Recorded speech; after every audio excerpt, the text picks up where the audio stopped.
Hey, it's Heidi. Welcome back or welcome home if you're new here. What we do around here what we do around here is we deal with everything codependence.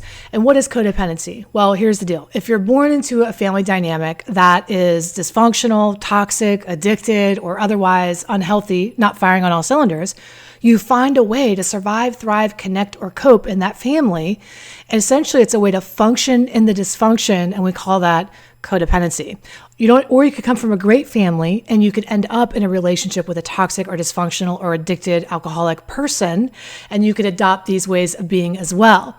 And so we talk about the different kind of codependency traits because awareness is the first step. I have a whole book dedicated to this whole philosophy called Attachment Personality Patterns, and that is essentially who you needed to be in order to get the love you wanted or essentially not get hurt. And you can find that free book.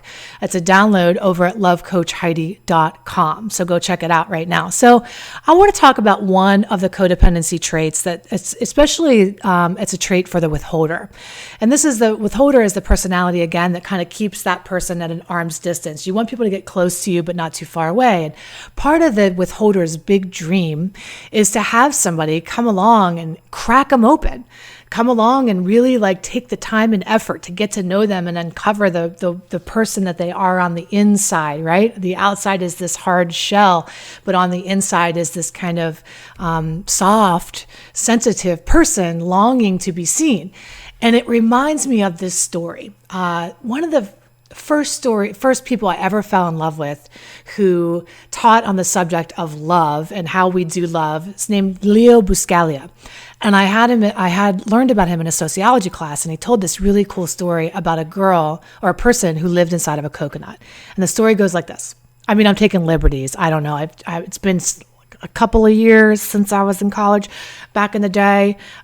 So it's been a long time. The story has probably changed a lot because I've told it so many times, but here goes. Once upon a time, there was a little girl who was born inside of a coconut. And at first, it was really cozy in there. She had everything she needed. She could nibble on the food inside. She could drink the little coconut drink, and she was cozy and it was nice and warm and safe inside of that coconut. And she was living on the beach. So she had pretty cool digs. But as she started to grow inside that coconut, she was finding she was outgrowing her shell and it started to get uncomfortable in there. So she started to fantasize that one day the right person would come along and kick the coconut and crack her out of her shell. And she envisioned that and held to that hope that the right person is just going to come along one day and I'll be free from this prison that I'm in and I could fully experience the world and breathe this salty air and be everything I'm meant to be. But it's going to take that person to do that for me. And so she waited. That was her strategy, is sit on the beach and wait. And she'd hear people walking by. And at first, like I said, she was super, super hopeful. But as time went by, she started to get bitter. And people would walk by and she'd start to judge them based upon their gait, how they'd walk along the beach. And she'd go, oh, that person's an idiot. They're not going to know how to crack me open. Oh, that person's lazy. They're dragging their feet along. Or this person's too stupid. They don't know where to find me. All these different things. And she waited a long time in there. But you know what happened? Nobody came.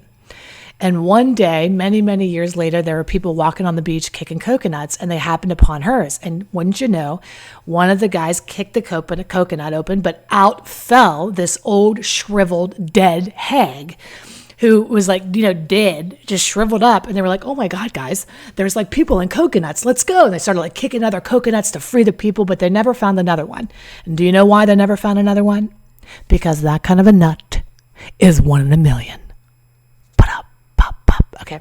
It's not really a funny joke. I felt like the punchline was a little lost on me too at the time, but the story wasn't, because the story is appropriate. How many of us are waiting for the right person to come along and crack us open, thinking wrongly that it is somebody else's job to get us closer to experiencing intimacy? If they're right, and that's a fantasy that we hold. It's not our fault. It's in the media. It's everywhere we go. It's like you meet the tall, dark, and handsome stranger that just his life has been hard for him, but along walks the siren who's able to coax him out of his dark place, and he experiences. You know what I mean? I mean, that's a story that we are told over and over again. It's like you have these superpowers, and you don't. I mean, the reality is when somebody says to you, "I have walls," I have walls. I have trust issues. It takes me a long time to open up to somebody because I don't trust anybody. Those are actually red flags, not endearing qualities. Like, oh, you have walls. Unless you're Spider-Man and you're like, oh, that sounds fascinating. Let me scale some of those. I haven't had a good wall in a while. You know what I mean? And that sounds good. Because the only person who's going to be attracted to those red flags is somebody with an inferiority complex who's going to be triggered up in their inferiority and want to try to be the one to break you down, break you open, okay, crack you open. Do you know that's an inside job? Only you can start to be vulnerable and open up and be willing to let people inside.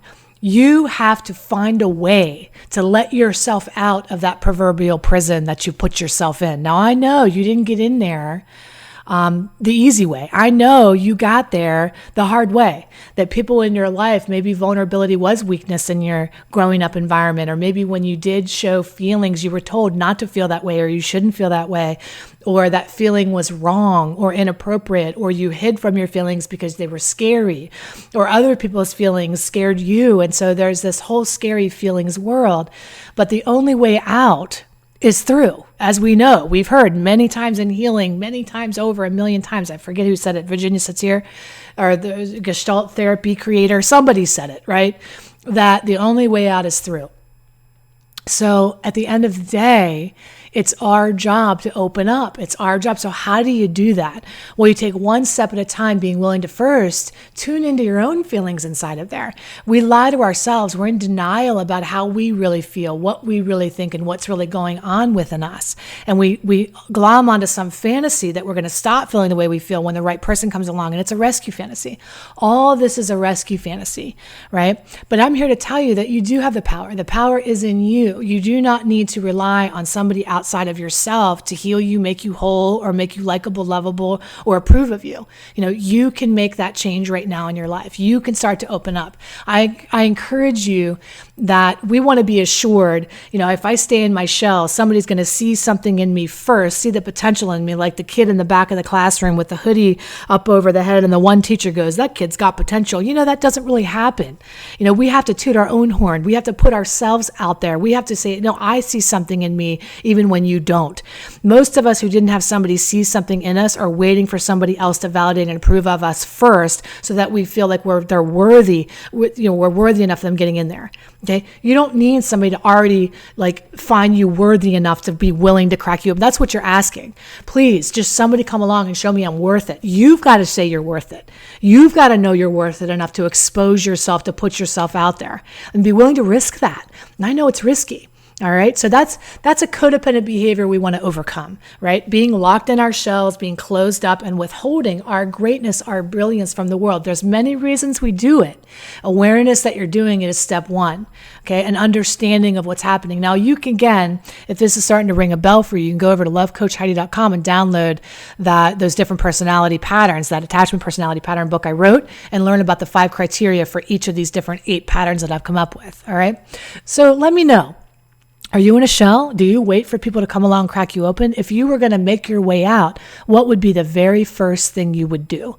Would you poke a little hole? Would you look around and see what's out there? Would you survey the land? How would you start to come out, okay, of where you've been a prisoner? All right. I love you so much. Take excellent care of yourself. I'll see you in another video. Or if you want to book a session, you can do that over at lovecoachheidi.com. You want to deepen our relationship, read the book. Many, many ways to deepen our connection with each other. And at the very least, like and subscribe, okay? Because that helps us help more people. All right. I'll see you really soon. Take excellent care of yourself. Love you.